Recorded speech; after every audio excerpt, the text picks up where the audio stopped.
Hello बच्चों, चलिए प्रश्न को पढ़ते हैं और समझते हैं। गणितीय आगमन सिद्धांत से सिद्ध कीजिए कि 1 × 3 प्लस 2 × 3 की घात 2 प्लस 3 × 3 की घात 3 और इसी प्रकार है n × 3 की घात n बराबर 2n-1 3 की घात n+1 प्लस 3/4 और ये सभी प्राकृत संख्याएं यहाँ पर दी गई हैं। प्रश्न को हल करने से पहले हम प्रश्न के लिए मुख्य अवधारणा लिखेंगे। तो मुख्य अवधारणा जिसकी सहायता से हम इस प्रश्न को हल करेंगे।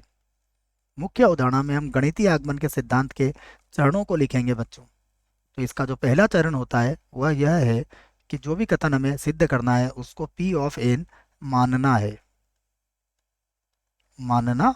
ये इसका पहला चरण है। दूसरा चरण है इसका कि n बराबर 1 पर सत्यता की जांच करनी है।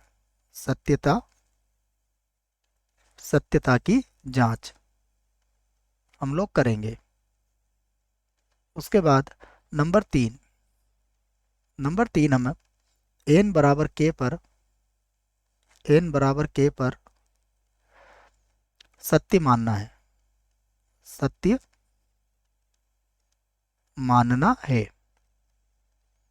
और चौथे नंबर पर हमें यह समझना है कि n बराबर k+1 पर सत्य सिद्ध करना है। सत्य सिद्ध करना है।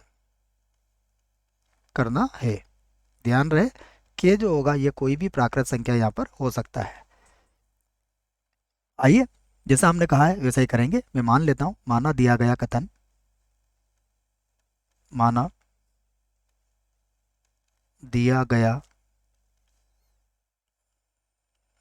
कथन P ऑफ n है। तो P ऑफ n बराबर क्या बन जाएगा? देखो, P of n such that ये होगा 1 × 3 प्लस 2 × 3 की घात 2 और इसी प्रकार जब हम इसको आगे बढ़ा रहे हैं तो ये है प्लस n × 3 की घात n और बराबर हमें जो लेके आना है वो है 2n-1 गुणा 3 की घात n+1 प्लस है 3 और बटे में कितना है 4।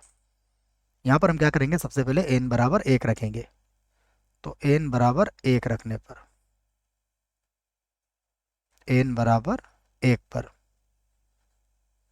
ये होगा 1 × 3 बराबर, यहाँ रख लेते हैं 1। देखो तो ये 2 × 1, 2 में से 1 गया, कितना मिलेगा हमें? 1 मिलेगा। उसके बाद 3 की घात 1 और 1 2, 3 की घात 2 कितना हो जाएगा? 9।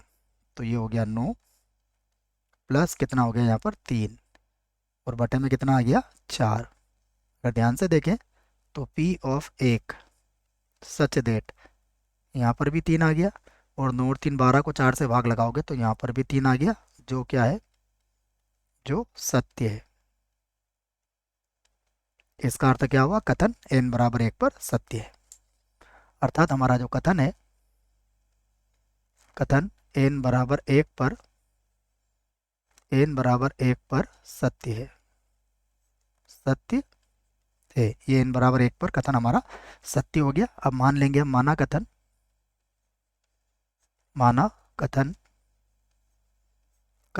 n बराबर k पर सत्य है। सत्य है जहाँ k क्या है?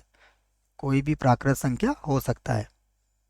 अर्थात P of k such that क्या हो जाएगा? ये 1 × 3, 2 × 3 की घात 2 और इसी प्रकार देखें तो ये है प्लस k × 3 की घात k बराबर 2k-1 3 की घात k+1 2k-1 3 की घात k+1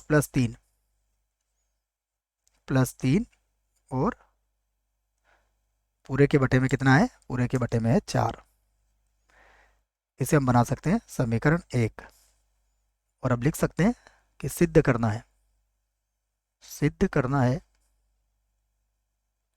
सिद्ध करना है। कथन, कथन n बराबर k प्लस 1 पर, n बराबर k प्लस 1 पर सत्य होगा, सत्य होगा, ये हमें सिद्ध करना है। तो अब यहाँ से क्या करेंगे, हम इस प्रकार लिख लेंगे इसको, p of k plus 1 such that ये होगा 1 गुणा 3 प्लस 2 गुणा 3 की घात 2 प्लस इसी प्रकार अगर देखें तो यह है प्लस k गुणा 3 की घात k प्लस यहाँ होगा k प्लस 1 और 3 की घात k प्लस 1 बराबर, यहाँ पर अगर k प्लस 1 रखेंगे तो ये होगा 2k और प्लस 1 हो जाएगा। यहाँ पर 3 की घात k प्लस 2 हो जाएगा, प्लस कितना है 3 और बटे में कितना आ जाएगा, बटे में आ जाएगा 4। ये हमें सिद्ध करना है जहाँ हमने k प्लस 1 रख लिया है। अब जो सिद्ध करना है तो हम इसका क्या करेंगे, बायां पक्ष ले लेंगे और इसे हल कर लेंगे। तो यहाँ से लिख देता हूँ मैं इसका बायां पक्ष, बायां पक्ष।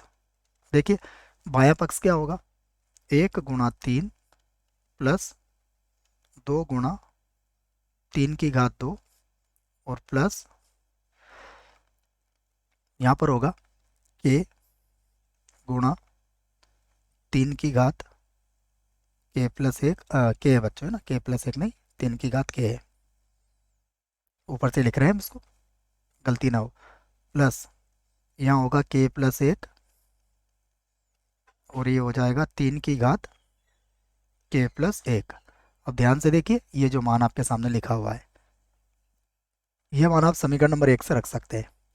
तो समीकरण नंबर 1 से 1 किसके बराबर हो जाएगा, 2k माइनस 1 उसके बाद 3 की घात k प्लस 1 प्लस का 3 और बटा, बटे में कितना है 4, उसके बाद प्लस k प्लस 1 3 की घात k प्लस 1। ये कहाँ से रखा है हमने, ये मान रखा है समीकरण 1 से, ठीक है। अब हम इस कोष्टक को उठा देते हैं बच्चों जो हमने बनाया था। अब इसका लघुत्तम लिया जा सकता है, तो मैं इसका लघुत्तम ले लेता हूँ। लघुत्तम कितना आएगा इसका, 4 आ जाएगा। तो ये होगा 2k माइनस 1 3 की घात k प्लस 1 प्लस होगा 3, उसके बाद प्लस ये होगा 4k प्लस 4 और 3 की घात k प्लस 1। पूरे के बटे की बात करें तो पूरे के बटे में कितना है 4। अब 3 की घात k प्लस 1 हम यहाँ से कॉमन ले सकते हैं, वही काम करेंगे। तो बराबर 1/4 को तो मैं अलग ही लिख देता हूँ। देखिए अब 3 की घात k प्लस 1 को हमने कॉमन ले लिया। देखिए जब कॉमन लेंगे तो 2k माइनस 1 तो यहाँ बचेगा, 2k माइनस 1 और यहाँ पर होगा 4k प्लस 4 प्लस का 4k और प्लस हो जाएगा 4, उसके बाद होगा प्लस 3 प्लस का 3